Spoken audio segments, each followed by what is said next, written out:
Bom dia, boa tarde, boa noite, dependendo do horário em que você estiver assistindo esse vídeo. Algumas pessoas têm me perguntado, devido aos rumos e as temáticas adotadas aqui nesse canal, se eu deixei de apoiar o projeto Vênus e a economia baseada em recursos, né? E, enfim, na verdade eu não deixei de apoiar a economia baseada em recursos. E a economia baseada em recursos em nenhum momento deixou de ser uma temática aqui desse canal. O que acontece é que, como o próprio Jacques Fresco costumava dizer, o melhor mundo que se possa imaginar hoje é apenas o melhor mundo que podemos imaginar hoje. Nunca é o melhor mundo que podemos fazer, certo? Porque nós estamos limitados às nossas percepções da realidade condicionada pelo ambiente em que vivemos. Então, como o próprio Jacques Fresco costumava dizer, a melhor cidade que se possa construir hoje pode ser uma camisa de força para as futuras gerações que virão, certo? Porque não existem fronteiras finais em nenhuma área do conhecimento. E o que acontece é que a economia baseada em recursos, a meu ver, aqui de acordo com a proposta aqui do canal, ela deixou de ser uma finalidade em si mesma para se tornar um meio para algo ainda maior, ainda mais adiantado e ainda mais à frente do nosso próprio tempo do que a própria economia baseada em recursos. Então a economia baseada em recursos virou apenas uma ferramenta para uma coisa maior, que é uma sociedade inimaginável para os parâmetros da sociedade atual, certo?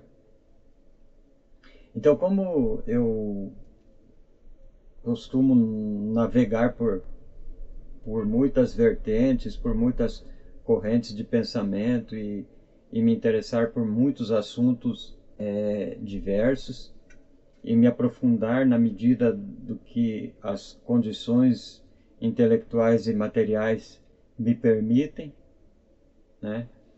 Então eu começo a pegar uma peça aqui, outra peça ali, começo a formar um mosaico e de repente eu começo a formar um quadro totalmente diferente do que eu tinha antes. Então, desde que eu comecei a me interessar por economia, por essa questão de sociologia, de filosofia, o interesse pelo desenvolvimento cultural e religioso eu já tinha antes, né? Então, desde que eu comecei a me interessar por isso, isso tem mais de 10 anos, né? Eu fui desenvolvendo, eu fui acrescentando muita coisa, fui tirando outras, enfim, hoje eu vejo uma sociedade futura muito diferente da que eu via quando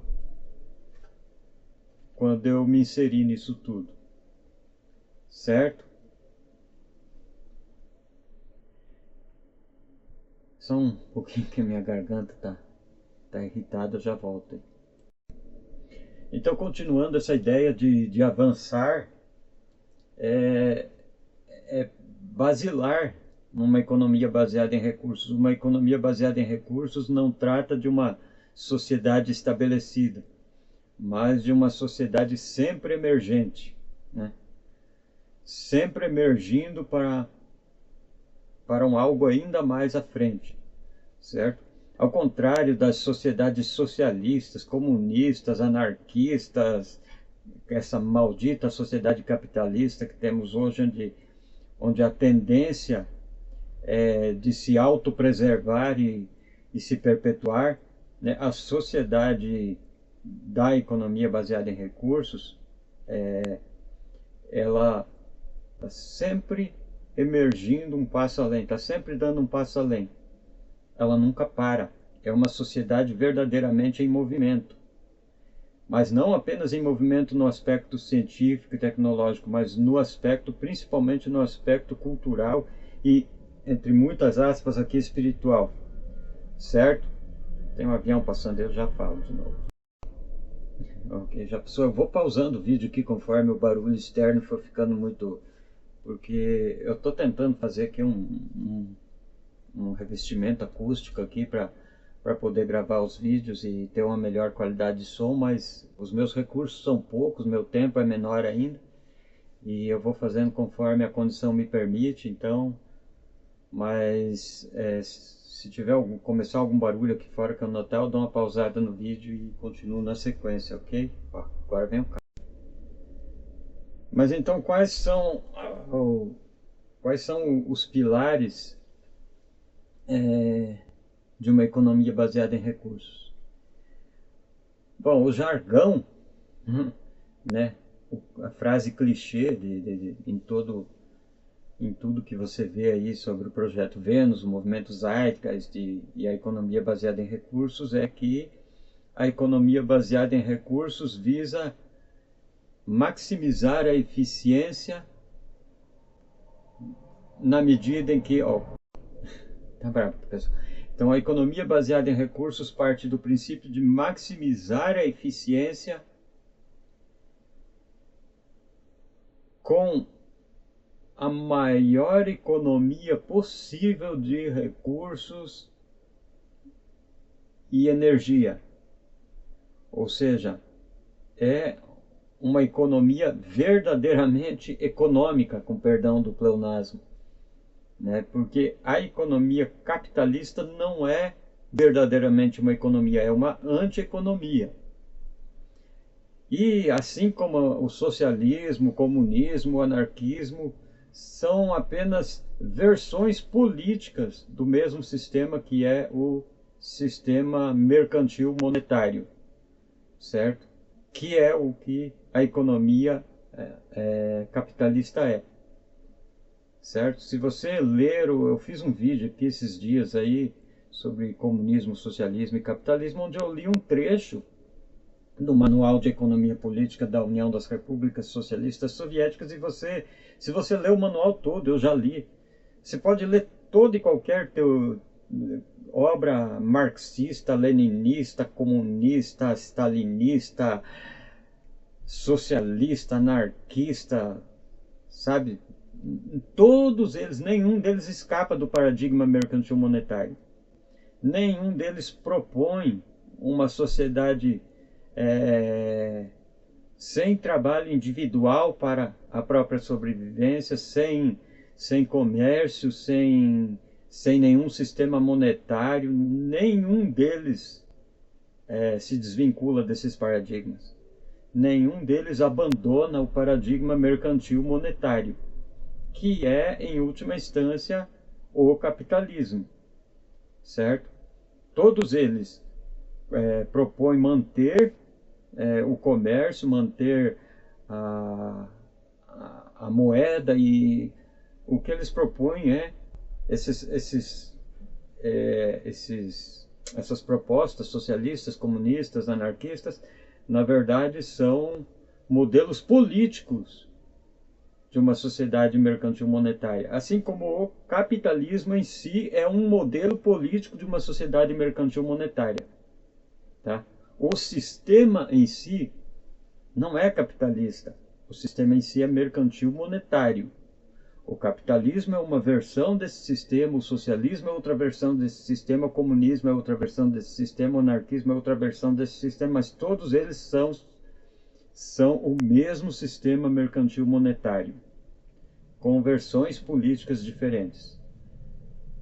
Tá entendido essa parte? Aí, mais um avião aí. Continuando, mas então o que significa maximizar a eficiência reduzindo o uso de recursos, materiais e energia?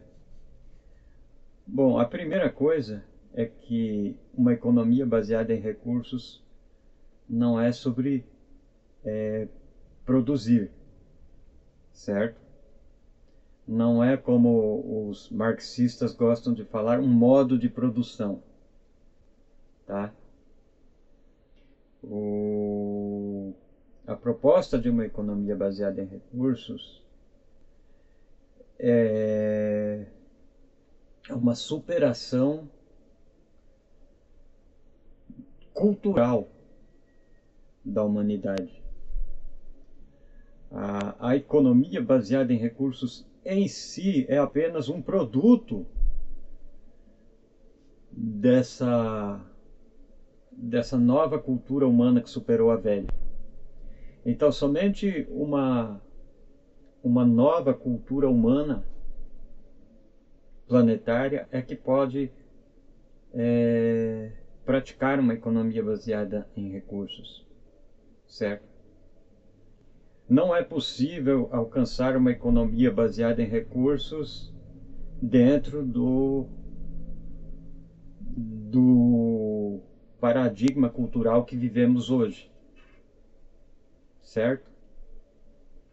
Esta cultura em que vivemos não tem condições de absorver uma economia baseada em recursos, não tem condições de praticar uma economia baseada em recursos, certo?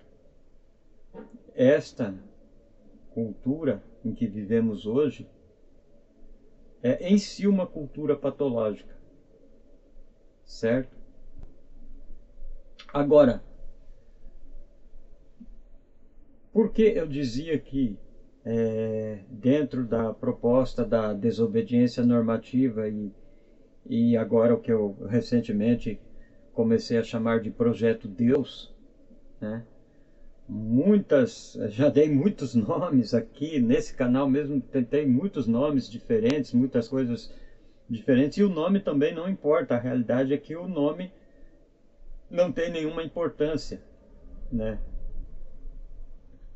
A gente pensa apenas num nome em questão de, primeiro, de criar uma referência automática para o que a gente está querendo falar, para toda hora que a gente fala numa coisa, a gente não precisa falar 10 palavras para dizer uma mesma coisa, a gente tem uma palavra para especificar exatamente do que a gente está falando, né? Então é apenas para facilitar a linguagem, né, e o esclarecimento, mas o nome em si não tem nenhuma importância, né? Mas para todos os efeitos agora eu estou chamando de Projeto Deus, que é o projeto de desenvolvimento econômico universal sensocêntrico, certo? Ou seja, é um desenvolvimento econômico do globo terrestre todo, da humanidade como um todo, certo? Em torno de uma cultura sensocêntrica. O que é uma cultura sensocêntrica?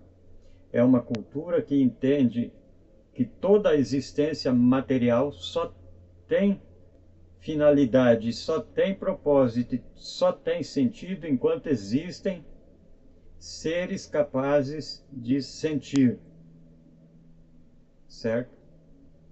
Se não houvesse nenhuma espécie animal no universo, nenhuma espécie de seres dotados de sentir fome, sentir frio, sentir calor, sentir sede, sentir alegria, sentir tristeza, sentir prazer, sentir dor, se não houvesse nenhuma espécie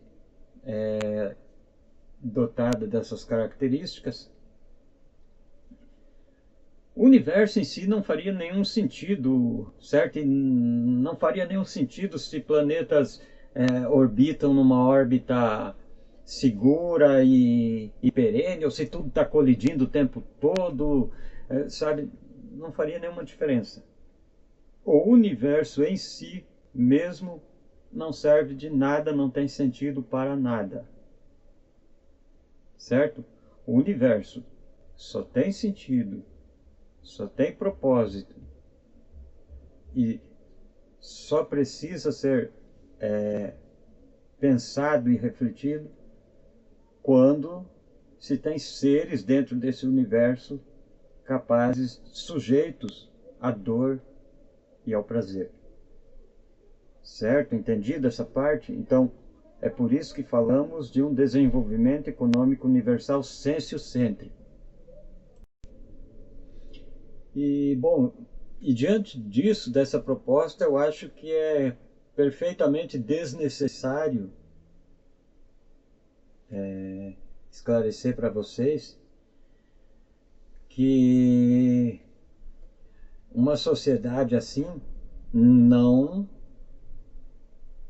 faz uso de nenhuma vida senciente como recurso, certo? Não existe produção animal, e não existe, quando eu digo não existe produção animal, não é apenas para alimentação, não é apenas para se extrair derivados para se produzir coisas dela. Não existe indústria animal em nenhum sentido, não existe indústria animal para pets, para animais de estimação, sabe? Nada disso. Esta sociedade aboliu completamente a reprodução animal para o que quer que seja, certo? Ela é sensiocêntrica justamente porque entende que cada animal senciente, independente da sua espécie, é um ser digno de todo respeito e toda consideração que existe para a sua própria finalidade. E não está aqui para ser usado por nenhum outro ser para nenhum outro propósito, a não ser o propósito de se manter saudável e bem consigo mesmo. Certo? Então, nenhuma sociedade saudável, nenhuma sociedade verdadeiramente humana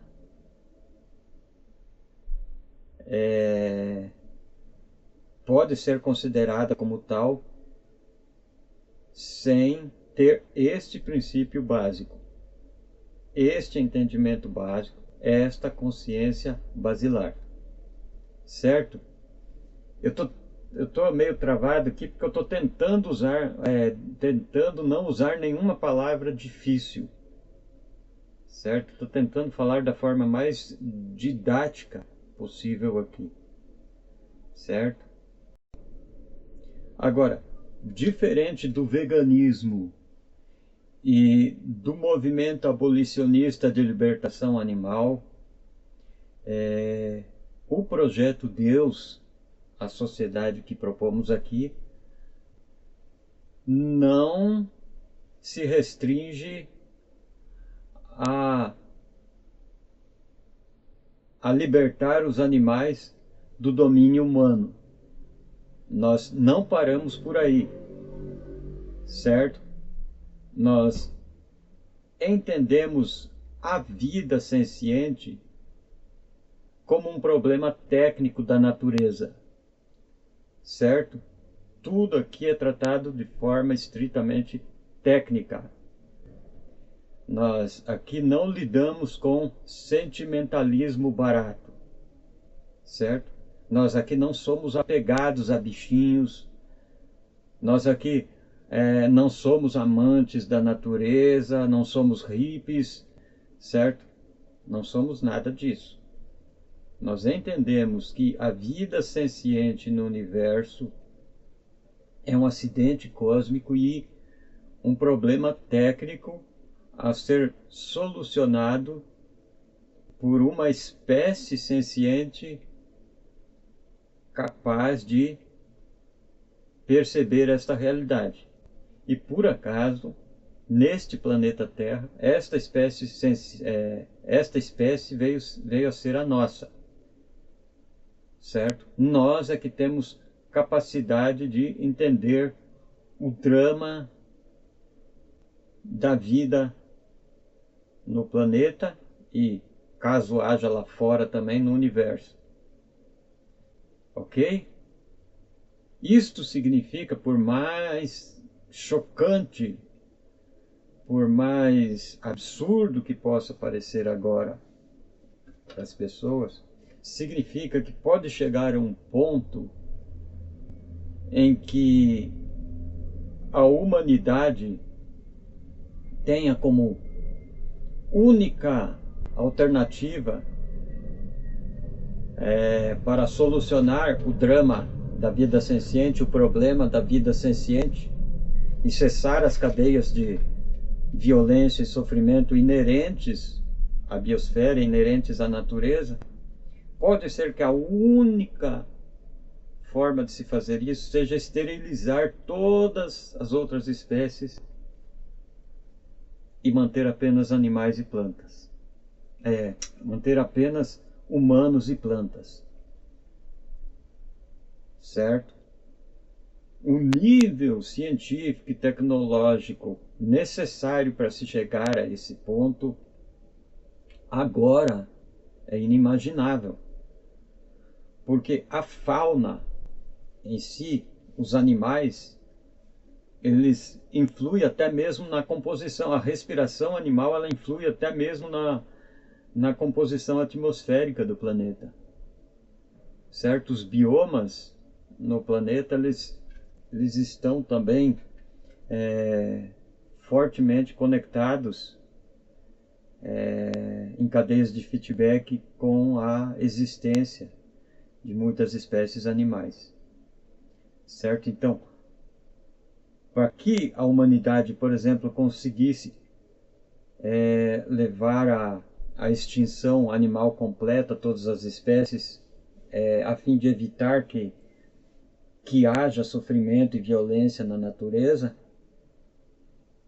né? Para que a humanidade possa chegar a esse estágio, ela tem que estar num nível de domínio da biosfera terrestre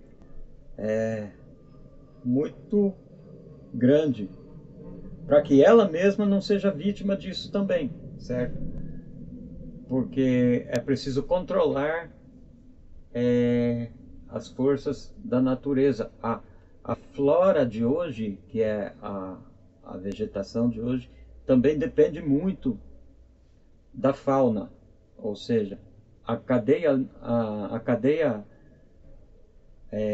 animal, a teia animal alimenta a flora, assim como a teia vegetal alimenta a fauna, certo? Então, animais e plantas estão intimamente interconectados, certo? É um processo de retroalimentação contínua. E para interferir nesse processo, sem se auto-extinguir, a humanidade teria que estar muito evoluída científica e tecnologicamente. Mas é possível chegar a esse nível de evolução científica e tecnológica? Sim, é possível, mas é preciso caminhar nesse sentido. É preciso que a cultura humana seja orientada nesse sentido para se chegar lá. Porque a cultura humana hoje não tem qualquer preocupação ética, não tem qualquer compaixão, não tem qualquer sentimento legítimo e genuíno para com os animais, com as outras espécies. A única coisa que a espécie humana faz, de fato, é explorar e torturar e usufruir dessas outras espécies. Certo? Estou sendo brutalmente honesto aqui no que eu estou falando.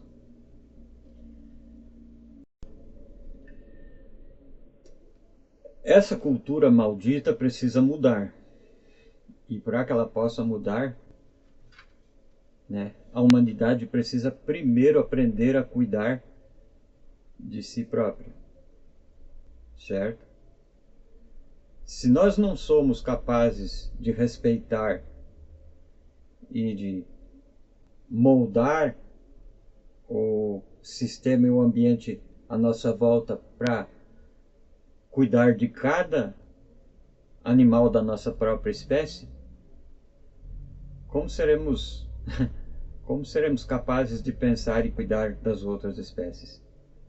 Como seremos capazes de nos preocupar em proporcionar aos outros aquilo que nem sequer proporcionamos a nós mesmos como espécie? Simplesmente isso não vai acontecer. Então, é aí que a economia baseada em recursos entra como meio para uma finalidade maior. Certo? A economia baseada em recursos é o ser humano cuidando do ser humano. Certo?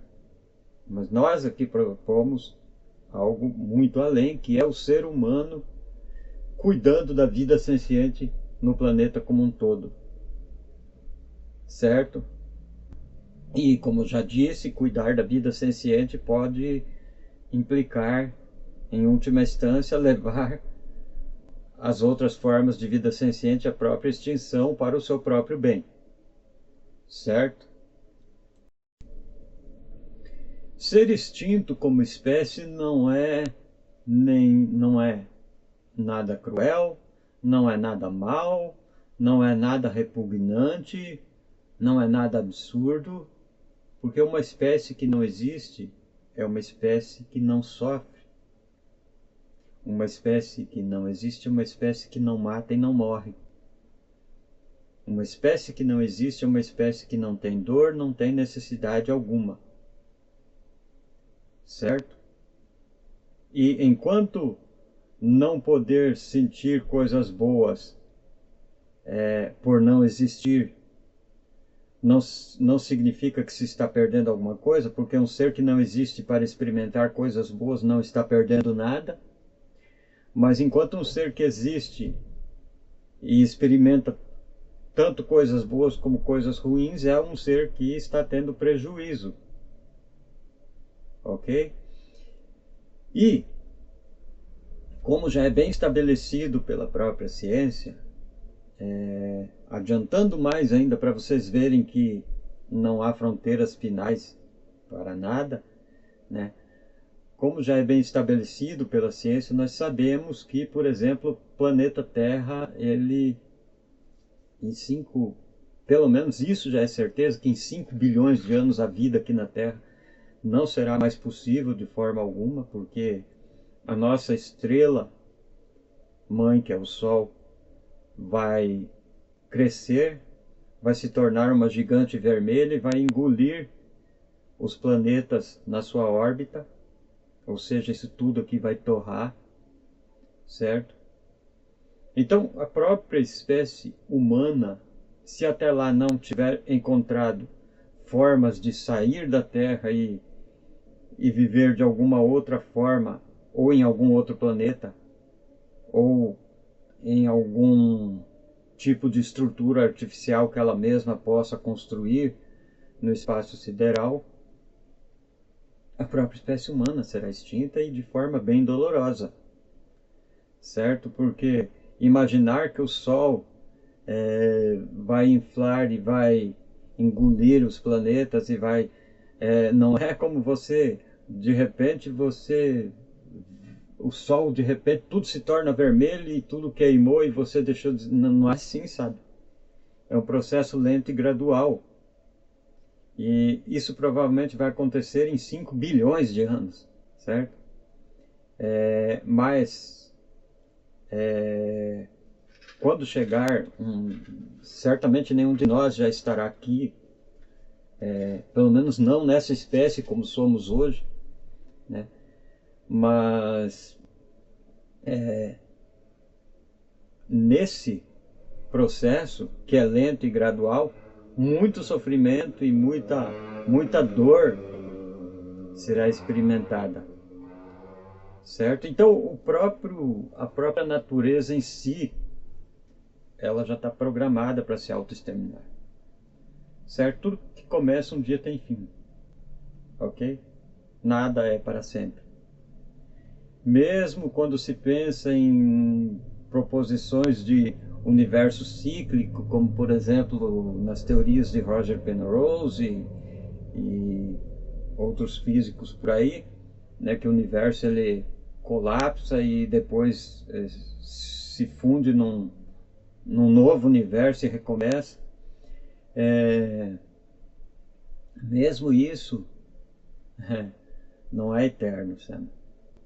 Então, mesmo isso não é isento de dor e de sofrimento. Sempre que houver vida, haverá dor e sofrimento.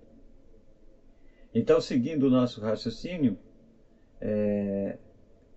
se acontecer de no futuro uma espécie humana dotada de extrema compaixão e consideração para com todas as formas de vida senciente, tiver desenvolvido uma ciência, uma tecnologia capaz de esterilizar e levar gradualmente à extinção todas as outras espécies sencientes para acabar com a cadeia de sofrimento e violência na natureza, depois o próximo passo será pensar em como levar a sua própria espécie à extinção de forma lenta, pacífica, gradual e completamente indolor. O pessimismo cósmico e o antinatalismo tratam muito disso. E como eu já disse para vocês, eu sou uma pessoa que navega por várias correntes teóricas, filosóficas e científicas, certo? E eu entendo perfeitamente essas questões. Então, eu não abraço o antinatalismo de forma integral, justamente porque o antinatalismo aplicado apenas à espécie humana per si é uma forma de egoísmo, sabe? É um antropocentrismo tão asqueroso e tão desprezível quanto é a, a própria a própria perpetuação das espécies nesse sistema que no final não tem finalidade nenhuma, sabe? Se tudo vai acabar, tudo ruma a lugar algum, né? Qual o sentido de ficar se reproduzindo e gerando vida senciente para sofrer? Nenhum, né? Quando a gente é brutalmente honesto intelectualmente, a gente não tem problema de conversar nesses termos que eu estou conversando com vocês aqui. Mas até o próprio meio acadêmico é ridiculamente piegas e, e medíocre demais para conversar nesses termos, certo? Então nós temos uma cultura realmente hiper mega atrasada em todos os sentidos, certo? E é isso que o projeto Deus propõe superar. Tudo começa com uma educação verdadeiramente humana, científica e realista. Uma educação brutalmente honesta e realista, certo? Sem ilusões, sem falsas esperanças. Ok? Tá passando um carro de política aqui agora, deixa eu dar um pause aqui que vocês não são obrigados a ouvir isso. Ok, espero que tenha ido embora. Então o projeto Deus não é um projeto à parte e independente da economia baseada em recursos, do projeto Vênus, do movimento Zeitgeist, enfim. Ele se vale de todas essas propostas, mas essas propostas elas são elas são uma parte do caminho, elas não são o destino final, certo? E mais um avião passando. E agora falando em como o projeto Deus e a economia baseada em recursos se entrelaçam entre si, somente uma espécie, somente uma cultura humana sendo educada para a sociedade sensocêntrica futura que propomos aqui, é uma cultura humana que desenvolve as bases para uma economia baseada em recursos, certo? E por que estou dizendo isso? Porque na cultura econômica sensocêntrica, os desejos humanos se desconectam das necessidades humanas.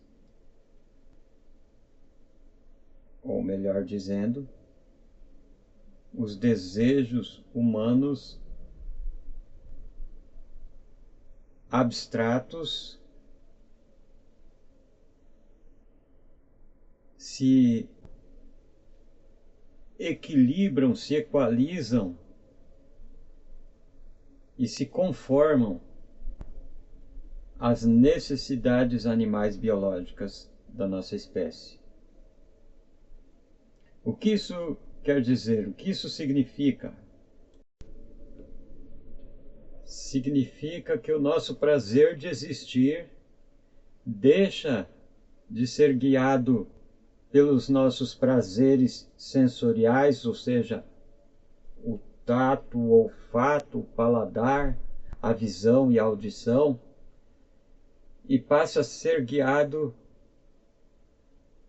pela compreensão holística da realidade e pela nossa capacidade intelectual, holística e coletiva de intervir positivamente nessa realidade. E é aí que nos tornamos verdadeiramente espirituais, certo? É assim que passamos a usar da natureza para servir ao bem-estar da vida senciente, ao invés de poluir e explorar a vida senciente e a natureza para a nossa própria destruição, certo? É preciso ter em mente que toda ciência e toda tecnologia, em todo contexto, estão sempre a serviço da cultura em que estão inseridas, certo?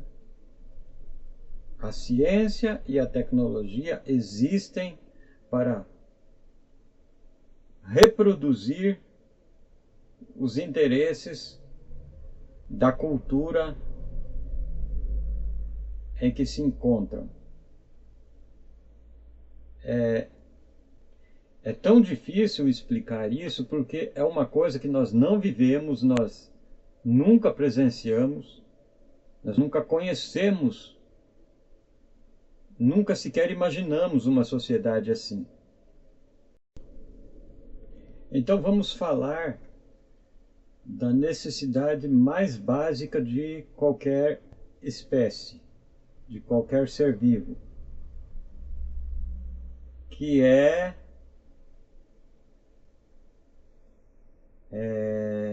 ingerir algum alimento para assimilar os nutrientes necessários à manutenção do seu metabolismo, certo? A única finalidade de se ingerir um alimento, a única finalidade técnica, a única finalidade fisiológica, a única finalidade biológica de se ingerir um alimento é, por meio desse alimento, obter os nutrientes necessários à manutenção do metabolismo orgânico. Essa é a finalidade técnica de se alimentar. Certo? E aí entra a questão de, para um ser que está na natureza, saber diferenciar o que é alimento e o que é veneno para si. Porque na natureza o que é alimento para um pode ser veneno para outro, dependendo do organismo. Certo? E essa é a função fisiológica e biológica, por exemplo, do paladar. O paladar de cada espécie serve apenas para diferenciar entre alimento e veneno na natureza. Essa é a função biológica e fisiológica do paladar. Está conseguindo compreender isso?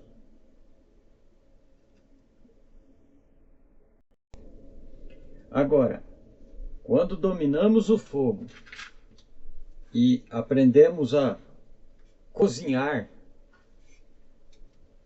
coisas,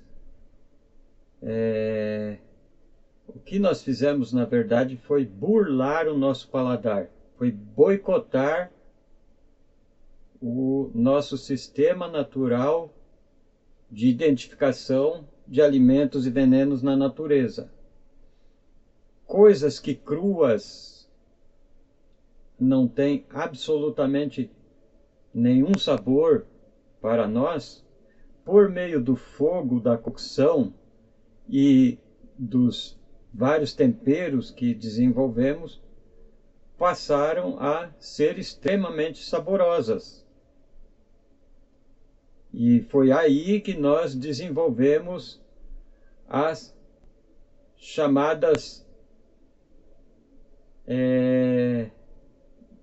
DCDs, ou seja, as doenças crônicas degenerativas, que são doenças resultantes da exposição prolongada a um modo inadequado de vida.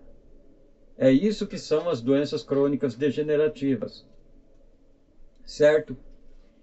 E doenças como diabetes, doenças como hipertensão, doenças como câncer, doenças como... elas são diretamente correlacionadas a esse nosso processo de artificialização dos alimentos, certo? Como eu disse, o paladar, a função fisiológica e biológica do paladar é identificar entre veneno e alimento. Ou seja, se você vai buscar um alimento in natura na natureza, a sua preferência, o seu paladar vai te guiar primeiro pelo mais saboroso, mais doce, certo? Mais doce principalmente, porque todas as nossas células rodam à base de glicose, ou seja, tudo que ingerimos precisa ser transformado em glicose para ser assimilado por nossas células para a produção de ATP, certo? Ou para a produção de energia que nos mantém vivos, certo? Então, mesmo quando você come carne, por exemplo, as pessoas, as proteínas, como é que eu vou ficar sem as proteínas? Toda essa paranoia esquizofrênica ignora o fato de que, seja lipídios, gorduras ou carboidratos, o que quer que você ingira no seu organismo terá que ser transformado em glicose para ser assimilado pelas células. Então o nosso alimento, de fato, é a glicose. O alimento celular da nossa espécie é glicose, certo? Então, tudo precisa ser transformado em glicose para entrar nas células, certo? E o que isso tem a ver com uma verdadeira economia?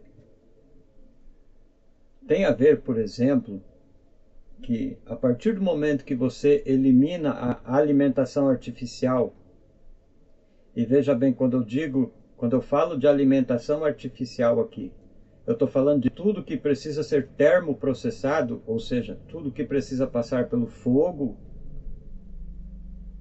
para ser palatável e ser ingerido, tudo isso é artificial.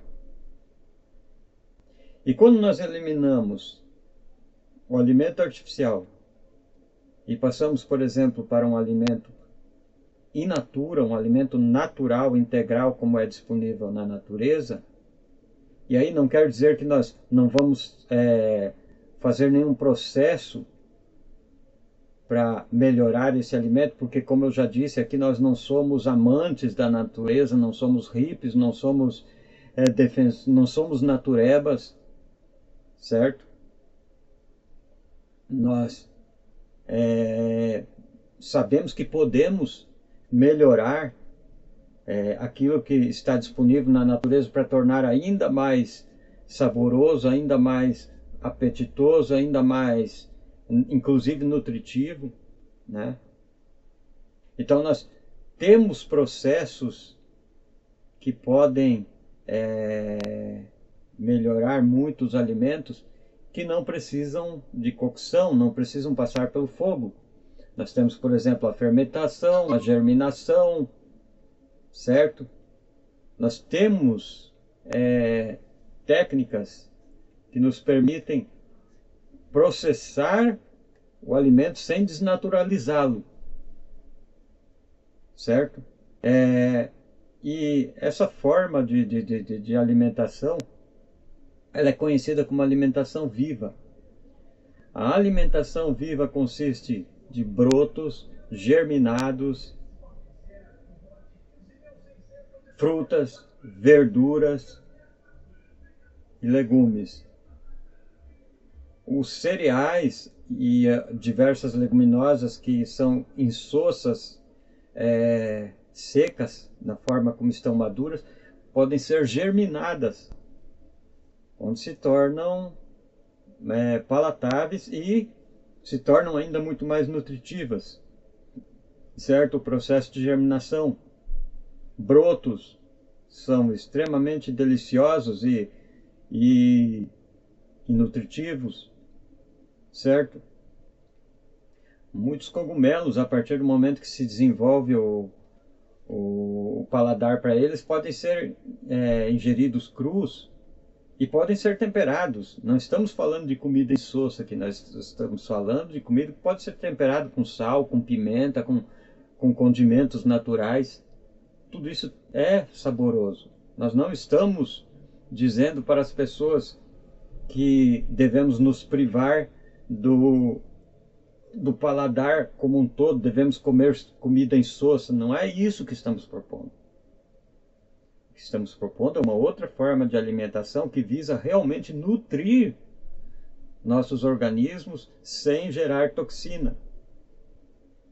E até onde eu tenho pesquisado e tenho visto, a alimentação viva, chamada alimentação viva, é a melhor forma de se nutrir, de se alimentar, sem gerar resíduos e sem poluir o ambiente. E você imagine o que é uma alimentação viva, uma alimentação crua, in natura, integral. É a ausência de uma indústria alimentícia. Não há necessidade de uma indústria alimentícia quando se alimenta dessa forma. Não há necessidade de agrotóxicos, não há necessidade de monoculturas, não há necessidade de fornos, fogões, panelas, combustível. Isso é o sentido de uma verdadeira economia. Pensem quanta coisa da cadeia produtiva pode ser dispensada nesse tipo de alimentação. Percebe a diferença entre obter o máximo de eficiência com a menor utilização possível de recursos e de energia, comparada a essa anti-economia que é a cultura do alimento cozido, que é a cultura do paladar que temos hoje? Não precisamos de uma culinária sofisticada. Não precisamos de culinária, não precisamos de nada disso. E mesmo assim podemos ter extremo prazer, podemos fazer pratos deliciosos, podemos desenvolver receitas, mas apenas tratando de uma outra forma com os alimentos. Porque a função principal não é estimular o prazer de forma que você precisa de cada vez mais processamento, cada vez mais componentes químicos, cada vez... Não. Não é estimular o paladar ao infinito. O propósito é obter o máximo de nutrição com o menor uso de recursos e energia. Que, mais uma vez, a única finalidade fisiológica e biológica da alimentação é nutrir o metabolismo. Então, isso é uma forma totalmente diferente de pensar, de agir e de estar no mundo. Certo? A mesma coisa, por exemplo, e muitas pessoas podem se escandalizar com isso, mas a mesma coisa roupas. Por que milhões de estampas diferentes? Por que, sabe? Por que milhões Hoje roupa rasgada virou moda, né? Você compra uma calça rasgada de fábrica, ela é mais cara do que uma calça sem rasgo nenhum. Que absurdo! É moda, né? É o estilo, sabe? Nós somos realmente uma espécie emburrecida, porque nós confundimos as coisas. Nós confundimos a satisfação da necessidade fisiológica e biológica com a satisfação da necessidade humana, que está para além do fisiológico e do biológico. Mas infelizmente esse além no modelo de produção voltado à manutenção da cultura de consumo, esse além virou um além no sentido de estimular ao máximo o paladar, o olfato, o que quer que seja, ao invés de ser um além para a conscientização, um além para, sabe, para propósitos maiores, que a nossa espécie não só tem a capacidade, mas o dever de perseguir.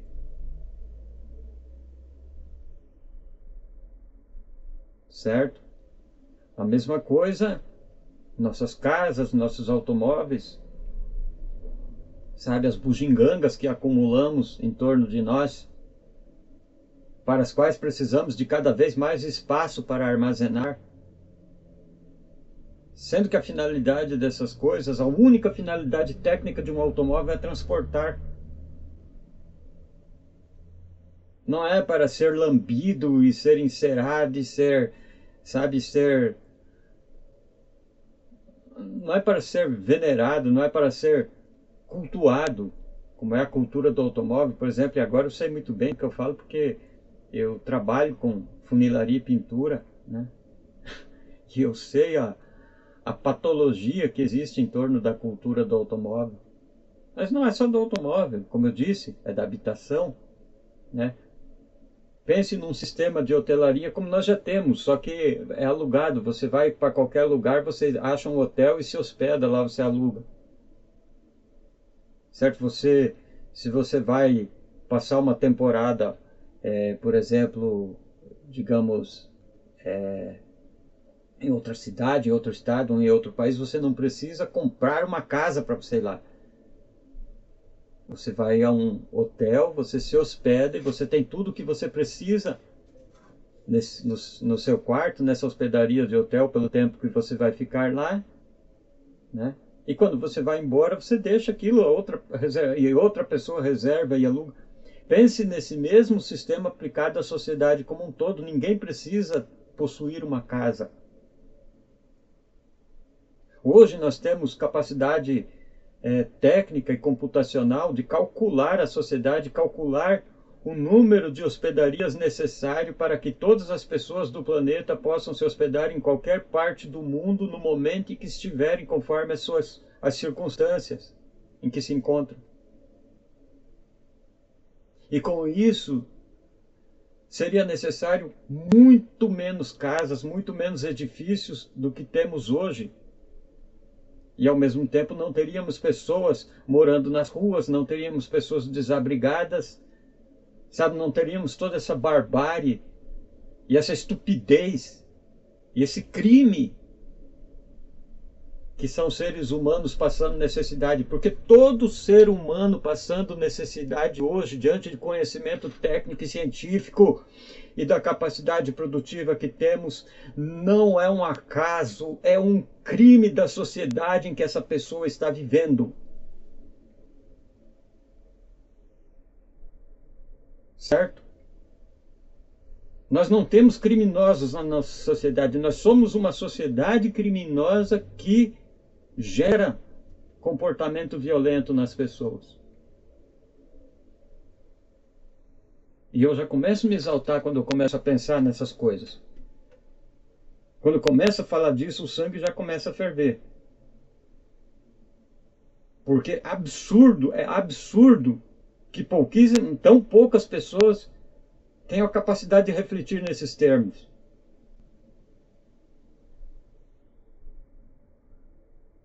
Certo?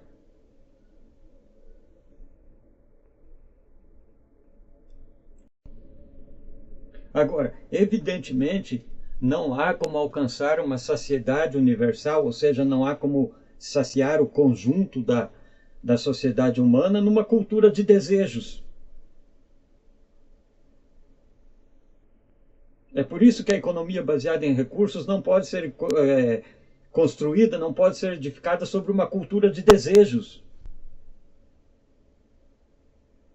Ela precisa ser construída e edificada sobre uma cultura de necessidades reais. Sejam essas necessidades fisiológicas, biológicas, sociais, intelectuais ou emocionais.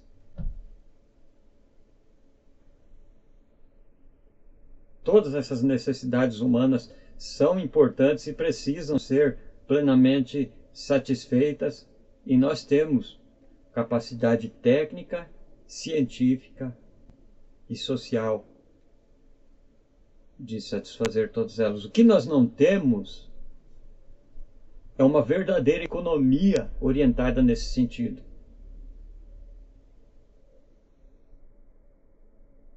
Certo? E agora vamos falar um pouco sobre espiritualidade e religião.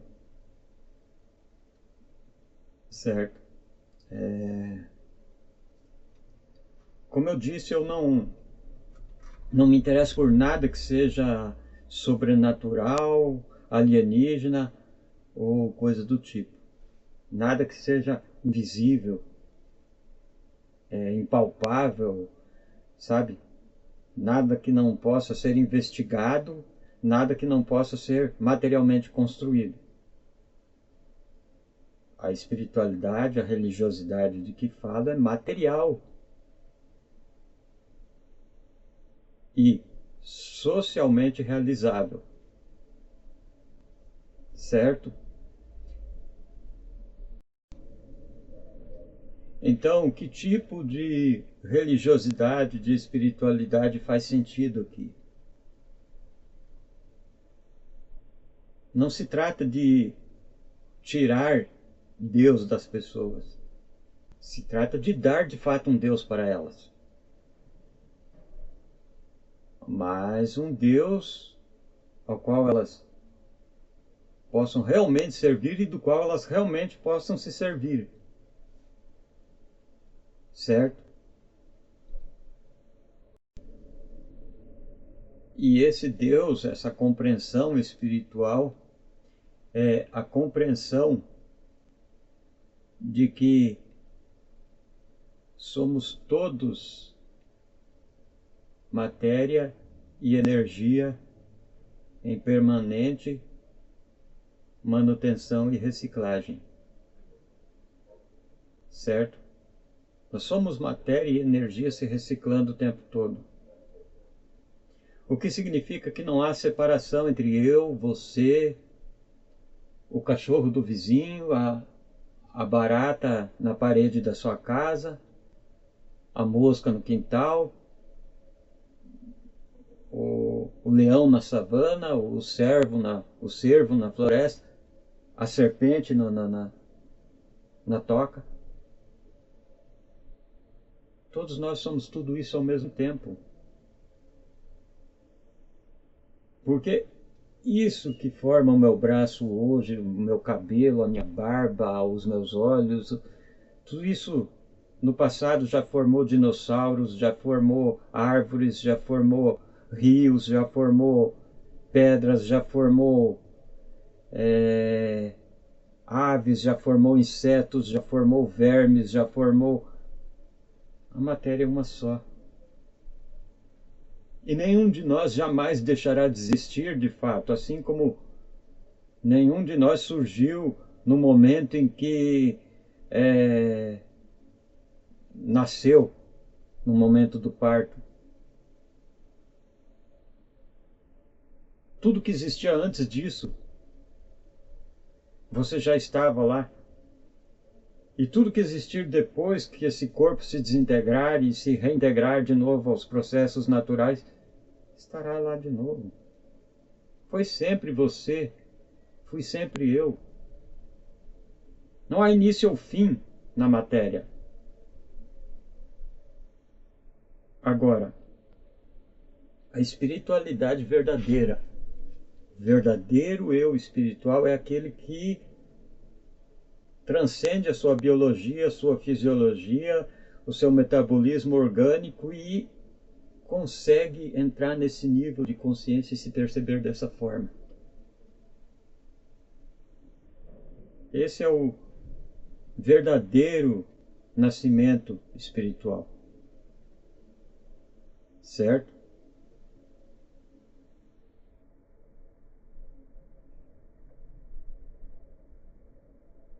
Então, como esse vídeo já está ficando longo, e está ficando louco também para alguns, né?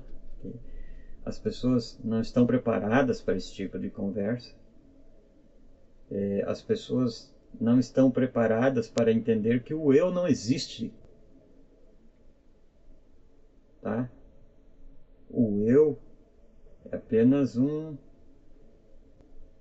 uma abstração.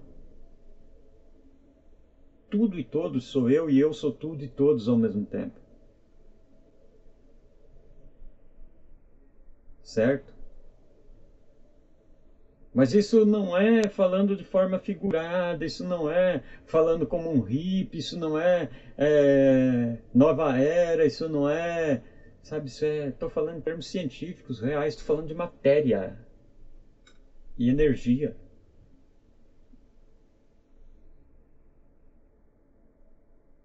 Certo?